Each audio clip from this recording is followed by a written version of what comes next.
Hello friends, स्वागत है आपका हमारे चैनल पर जिसका नाम है पृथ्वी स्टडी पॉइंट। आज हम पढ़ेंगे मेथड्स ऑफ कैलकुलेटिंग डेप्रिसिएशन।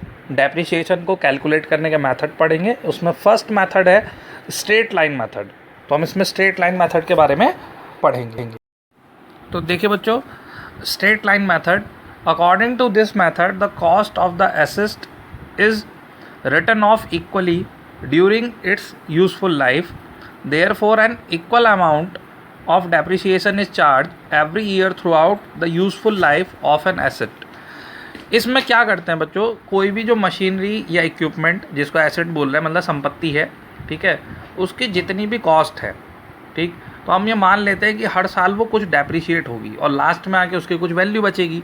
मतलब मैं एक एग्जांपल लूँ, जैसे कोई 10,000 रुपये की चीज़ है, ठीक है, तो वो बाद में मशीन है तो वो लाइफ उसकी जो भी हो वो 5 साल चले, 10 साल चले, उसके बाद वो स्क्रैप हो जाएगी, फिर वो यूज़ के लिए नहीं रहेगी, वो आपको रीसेल करनी पड़ेगी, ठीक है। तो आपको वो 2,000 में बिके या 3,000 में बिके, तो ये जितना आपका अमाउंट डेप्रिशिएट हो रहा है, तो इस मेथड में हम क्या करते हैं, उस डेप्रिशिएट अमाउंट को डिस्ट्रीब्यूट कर देते हैं, मतलब डिवाइड कर देते हैं, हर साल उसको चार्ज करते हैं प्रोडक्ट की कॉस्ट में, ठीक है, या एक्सपेंसेस में जोड़ देते हैं कि ये खर्चा एक्स्ट्रा उसमें ऐड किया जाएगा। यही लिखा है कि an equal amount of depreciation is charge every year throughout the useful life of an asset. जब तक भी उस एसेट की लाइफ रहेगी तब तक वो डेप्रिसिएशन का अमाउंट चार्ज करते रहेंगे, ठीक है। तो इस तरीके से डेप्रिसिएशन को कंट्रोल किया जाता है। आगे देखिए, after useful life of asset its value becomes nil और equal to its residual value. Residual मतलब अवशिष्ट लिखा है, ठीक है, जो स्क्रैप बनेगा। इसका मतलब देख रहे हैं, जब भी एसेट की जो लाइफ है, जो भी आपका इक्विपमेंट है, वो जितने साल भी चलने वाला है, उसके बाद उसकी वैल्यू या तो जीरो हो जाती है या उसकी स्क्रैप वैल्यू के इक्वल हो जाती है। वैसे जीरो तो बहुत ही रेयर केस में होती है, मोस्टली जो है वो रेजिडुअल वैल्यू ही होती है, मतलब कुछ ना कुछ स्क्रैप तो उससे मिलेगा ही, ठीक है। Thus this method is called also fixed installment method और fixed percentage on original cost method। इसलिए इसको हम फिक्स्ड इंस्टॉलमेंट मेथड भी बोलते हैं, क्योंकि आप इसमें क्या कर रहे हो, जो आपका डेप्रिसिएशन अमाउंट है आप उसकी एक तरीके से इंस्टॉलमेंट बना देते हो और वो हर साल आप उस जो है चार्ज करोगे, ठीक है। नेक्स्ट पॉइंट है, when the amount of depreciation and the corresponding period are plotted on a graph it result in a straight line, hence it is known as the straight line method। अगर आप एक side में amount of depreciation लिखते हो, दूसरे Y axis पे जो है आप टाइम को डिनोट करते हो और एक ग्राफ प्लॉट करोगे तो वो एक स्ट्रेट लाइन बन के आएगा, ठीक है। इसलिए इस मेथड को स्ट्रेट लाइन मेथड भी बोलते हैं, ठीक है बच्चों। तो ये इसके मेथड के बारे में है ये सब चीज़ें। नेक्स्ट देखिए, अकॉर्डिंग टू दिस मेथड, अब इसका फॉर्मूला आ रहा है एनुअल डेप्रिसिएशन चार्ज, कि जो आप एनुअली डेप्रिसिएशन चार्ज कर रहे हो उसका फॉर्मूला क्या है, C minus S over N. यहाँ पे C क्या है, ओरिजिनल कॉस्ट ऑफ एसेट, मतलब जो भी आपकी मशीन है उसकी कॉस्ट कितनी है। S क्या चीज़ है, स्क्रैप वैल्यू या रेजिडुअल वैल्यू, कि जब उसकी यूज़फुल लाइफ ख़त्म हो जाएगी, चाहे वो 5 साल हो 10 साल हो, उसके बाद उसकी वैल्यू कितनी बचेगी, ठीक है, जिसमें वो मतलब सेल हो जाएगा, तो वो स्क्रैप वैल्यू हो गई। N क्या चीज़ है, सर्विसेबल लाइफ इन ईयर्स, कितने टाइम तक उसने सर्विस दी, इक्विपमेंट कितने साल तक रन हुआ। तो इस फॉर्मूले की हेल्प से हम एनुअल डेप्रिसिएशन चार्ज को फाइंड कर लेते हैं। अब मैंने इसी का एक एग्जांपल दिया है आगे, आप उस एग्जांपल से इस मेथड को समझ सकते हैं। तो देखिए फ्रेंड्स, एक ये एग्जांपल से समझते हैं। A fixed asset having a useful life of 3 years is purchased on 2020। Cost of assets is 2000 whereas its residual value is expected to be ₹500। मतलब यह है कि हमने एक प्रोडक्ट ख़रीदा है, कोई भी हो सकती है, मशीनरी हो सकती है, ठीक है, जिसकी यूज़फुल लाइफ 3 साल है, ठीक, और वो 2,000 रुपये का है। और रेजिडुअल वैल्यू का मतलब 3 साल के बाद जब वो स्क्रैप हो जाएगी, ठीक है, यूज़फुल नहीं रहेगी, तब उसकी कॉस्ट जो है 500 रुपये होगी।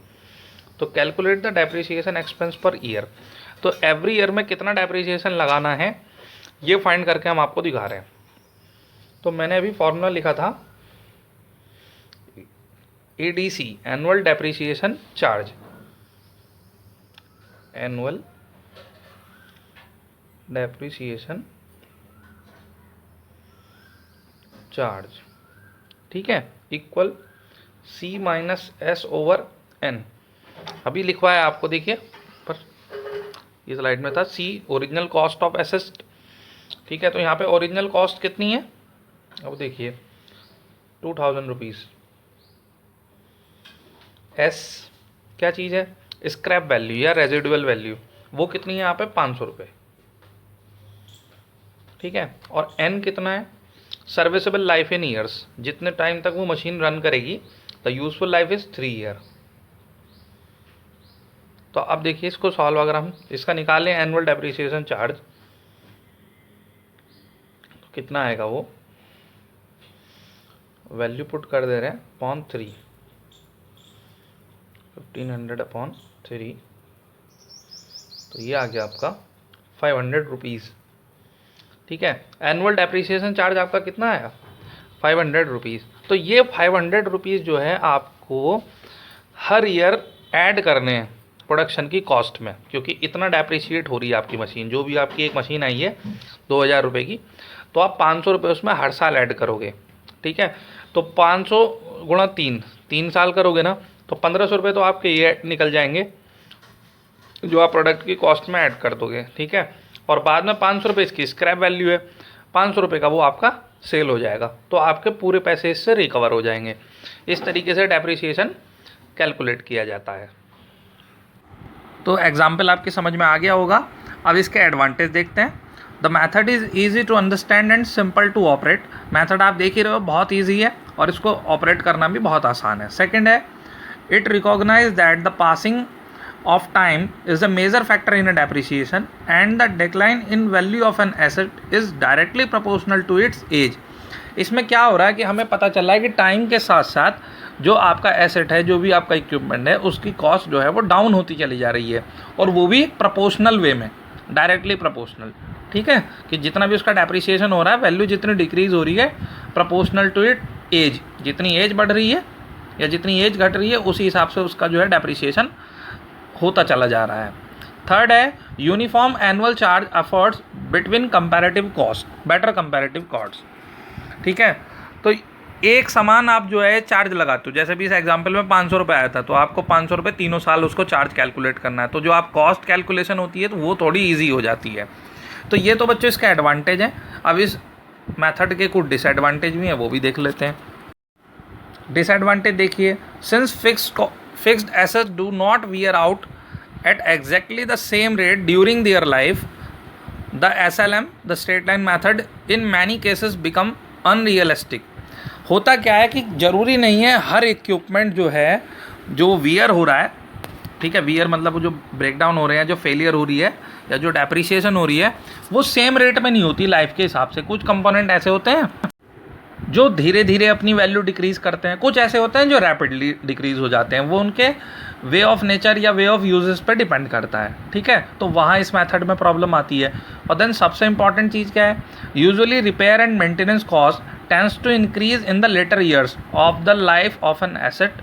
It may better to charge a higher rate of depreciation in the earlier years.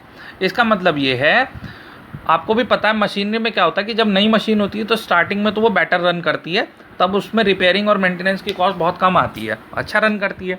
लेकिन जैसे जैसे टाइम बीतता जाता है, ठीक है, तो वहाँ पे ब्रेकडाउन बढ़ने लगते हैं, कभी इलेक्ट्रिकल फॉल्ट, कभी बेल्ट डैमेज, बात समझ रहे हो ना। तो लास्ट में चल के मेंटेनेंस की कॉस्ट बढ़ जाती है। और आप स्ट्रेट लाइन मेथड में क्या कर रहे हो, आप ये कर रहे हो कि आप एनुअली फिक्स्ड डेप्रिसिएशन चार्ज कर रहे हो। तो लास्ट में प्रॉब्लम आ रही है ना, आपका खर्चा तो ज़्यादा हो रहा है मशीन पे, और जो डेप्रिसिएशन चार्ज किया जा रहा है वो कम किया जा रहा है, तो आपकी जो कॉस्ट है ना, वहाँ पर डिफरेंस आने लगेगा, वहाँ पे आपको लॉस होने लगेंगे। तो इसलिए भी ये मेथड जो है यहाँ पे आके फेल हो जाता है, ठीक है बच्चों। तो ये हमने इस वीडियो में स्ट्रेट लाइन मेथड को डिस्कस किया। उम्मीद करता हूँ आपको समझ में आया होगा बच्चों। अब आज की क्लास को हम यहीं एंड कर रहे हैं, नेक्स्ट क्लास में मिलेंगे, क्योंकि मेथड्स ऑफ कैलकुलेटिंग डेप्रिसिएशन में बहुत सारे मेथड हैं, ठीक है। तो वो एक ही वीडियो में मैंने अरेंज नहीं किए हैं, वो स्टेप बाय स्टेप आते रहेंगे। तो जुड़े रहिए हमारे साथ, वीडियो को लाइक कर देना समझ में आया हो तो, और चैनल को सब्सक्राइब कर लेना ताकि अपडेट्स मिलती रहे। तब तक पढ़ते रहिए, खुश रहिए।